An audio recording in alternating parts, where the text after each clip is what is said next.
స్వాతంత్ర సమరయోధురాలు, వర్లీ ఆదివాసీ తిరుగుబాటు నేత, కమ్యూనిస్ట్ సిపిఎం నేత, రైతాంగ ఉద్యమ నాయకురాలు, ఏఐకేఎస్ మాజీ అధ్యక్షురాలు, బహుముఖ ప్రజ్ఞాశాలి గోదావరి పరులేకర్. ఆమె జన్మించింది సంపన్న కుటుంబంలో, రాచరిక పోకడులు గల జమీందారీ కుటుంబంలో. ఆయన తండ్రి లక్ష్మణరావు గోఖలే అయిన ప్రసిద్ధ న్యాయవాది, అంతేకాకుండా సాలిసిటర్. తన వృత్తిరీత్యా బ్రిటిష్ ప్రభుత్వంతో అధికారులతోటి సత్సంబంధాలు కలిగిన వ్యక్తి. అటువంటి ఇంట పుట్టిన గోదావరి పరులేకర్ నిరంతరం పోరాట బాటలోనే పయనించింది.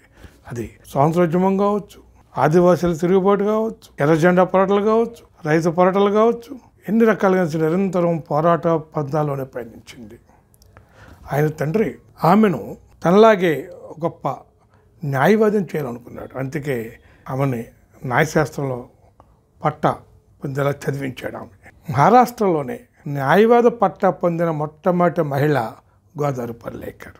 కానీ ఆమె న్యాయవాద వృత్తిలో ప్రవేశించాల స్వాతంత్ర పోరాట బాట పట్టింది. ఆ స్వాతంత్ర పోరాటంలో ఈమె పాల్గొనడానికి ఇష్టం లేని తండ్రి, ఎందుకంటే తండ్రి ఇందాక చెప్పుకున్నాం, ఆయన బ్రిటిష్ అధికారులతోటి ప్రభుత్వంతో సత్సంబంధం కలిగిన వ్యక్తి అని. అందువల్ల గోదావరి పరులేకర్ స్వాతంత్ర పోరాటంలో పాల్గొనడాన్ని సహించలేక ఆమె ఇంటి నుంచి వెళ్ళగొట్టేశాడు. అవిహిత యువతి. ఆ రోజుల్లో 1930 దశకంలో ఎర్లీ 30sలో ఆమెను స్వాతంత్ర పోరాటంలో పాల్గొన్న ఇంట్లో నెట్టివేస్తే ఆమె సర్వెంట్స్ ఆఫ్ ఇండియా సొసైటీలో సభ్యులుగా చేరి అక్కడ పనిచేస్తూ ఆ సంస్థ కూడా తన పందలో స్వాతంత్రం కోసం పోరాడుతుంది. సంస్కరణలు, ఒక అభ్యుదయ కార్యక్రమం సంస్థ. ఆ సంస్థలో ఆమె చేరింది. శ్యామరావు పరులేకర్ కూడా అదే సంస్థలో అప్పటికే సభ్యుడిగా ఉన్నాడు. ఇద్దరిగా పరిచయం పెరిగింది, వివాహం చేసుకున్నారు. తర్వాత సైద్ధాంతికంగా ఆ సంస్థ విభేదించి బయటకు వచ్చి భారత కమ్యూనిస్ట్ పార్టీ సభ్యులుగా అయ్యారు. భారత కమ్యూనిస్ట్ పార్టీలో సభ్యులుగా అయిన తర్వాత ప్రధానంగా వర్లీ ఆదివాసీలు పడుతున్న కష్టాలు చూసి చలించిపోయారు. ఆ రోజుల్లో వర్లీ ఆదివాసీలు తీవ్రమైన దోపిడీకి, నిర్బంధానికి గురయ్యే పరిస్థితి. ఎంత భయంకరంగా వాళ్ళని చూసేవారంటే చాలా రాక్షసత్వంగా, అమానుషంగా, బానిసల కంటే హీనంగా చూసి అక్కడ భూస్వాములు వాళ్ళు ఎదిరించేవారు. మొదట్లో వర్లీ ఆదివాసీ ప్రాంతంలో ఆ భూమి అంతా కూడా ఆదివాసీల హక్కుగానే ఉండేది. తర్వాత బ్రిటిష్ వాళ్ళు వచ్చిన తర్వాత భూస్వాములు యొక్క పరవైంది.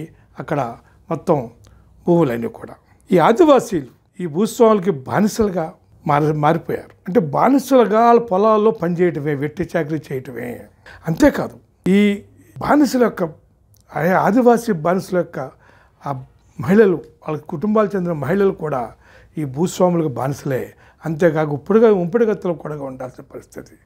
ఇంక ప్రతన వడ్డీలు, వడ్డీ వ్యాపారం. ఈ భూస్వాములు అతి తక్కువ మొత్తం వీళ్ళకి ఆదివాసీలకు అప్పగా ఇచ్చి వారి నుంచి రకరకాలుగా వేధింపులతో అత్యధిక వడ్డీలు, ఊహించలేనంత వడ్డీలు వేసి ఆ వడ్డీలు చెల్లించకపోతే వాళ్ళు వేధించడం కాకుండా, హింసించడమే కాకుండా ఆ కుటుంబానికి చెందిన మహిళల్ని వాళ్ళని కుంపుడుకత్తులుగా, వాళ్ళ లైంగిక అవసరాలు తీర్చుకునే వ్యక్తులుగా, బానిసలుగా చేసుకునే అంత దుర్మార్గమైన పరిస్థితి ఉండేది.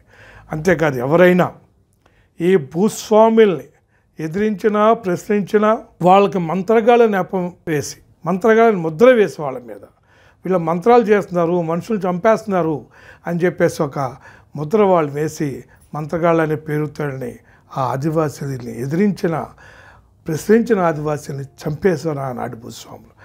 దానికి వ్యతిరేకంగా పోరాటం చేసింది గోదావరి పరులేకర్ నాయకత్వం. గొప్ప పోరాటం. ఆ పోరాట ఫలితంగా ఈ వర్లీ ఆదివాసీల భూములు ఆదివాసీల సొంతమయ్యాయి. అక్కడ ఈ భూస్వాముల బానిసత్వం రద్దు చేయబడింది. ఈ బానిసలుగా ఉన్న ఆదివాసులు స్వేచ్ఛను పొందారు. అంతేకాకుండా ఈ వడ్డీలతో దోచుకోవటం అనేది పూర్తిగా రూపపడింది. వాళ్ళ యొక్క మహిళల్ని గుంపుడుగతులుగా లైంగికంగా వేధించే పరిస్థితిని పూర్తిగా అక్కడ రూపమాపబడింది ఈ వర్లీ ఆదివాసుల తిరుగుబాటుతో. వాళ్ళు ఎంత చైతన్యవంతంగా పోరాడారంటే ఒక సందర్భంలో బ్రిటిష్ పోలీసులు కాల్పులు జరిపిన 5 చనిపోయారు, ఎంతోమంది గాయపడ్డారు. అయినా కానీ వేలాది మంది ఆదివాసీలు 15 గంటల పాటు అక్కడి నుంచి కదలకుండా అలా నిలబడి ఉన్నారు. అంత చైతన్యవంతంగా ఈ వర్లీ ఆదివాసీ పోరాటం గోదావరి పరులేకర్ నాయకత్వం జరిగింది. ఆ పోరాటం తర్వాత ఆమె తారే ప్రాంతంలో కమ్యూనిస్ట్ పార్టీ నిర్మించడం జరిగింది. ప్రధానంగా చెప్పుకోవాల్సింది ఏంటంటే 1939లో యుద్ధ వ్యతిరేక కార్మిక సమ్మె మొట్టమొదటిసారిగా దేశంలో ముంబైలో జరిగింది గోదావరి పర్లేకర్ నాయకత్వంలో. తర్వాత 1940-42లో ఆమె జైలుకి నిర్బంధించబడింది.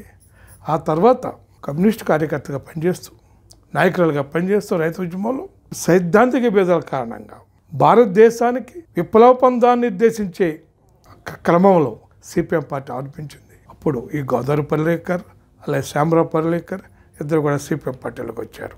దురదృష్టవశాత్తు 1965లో గోదావరి పర్లేకర్ భర్త శ్యామరావు పర్లేకర్ అమరులయ్యారు. తర్వాత ఈమె సిపిఎంలో కొనసాగుతూ తన పోరాటాలని కొనసాగించారు. 1986లో ఏఐకేఎస్ అఖిల భారత కిసాన్ సభ అధ్యక్షురాలుగా ఆమె ఎన్నికయ్యారు. అంటే దేశంలో మొట్టమొదటి ఒక ఆల్ ఇండియా కిసాన్ సభకి అధ్యక్షత వహించిన మొదట మహిళగా గోదావరి పర్లేకర్ ఉన్నారు. ఈ విధంగా నిరంతరం పోరాటాల్లోనే ఆవిడ జీవితంతో కొనసాగింది. 1996లో గోదావరి పర్లేకర్ అమరులయ్యారు.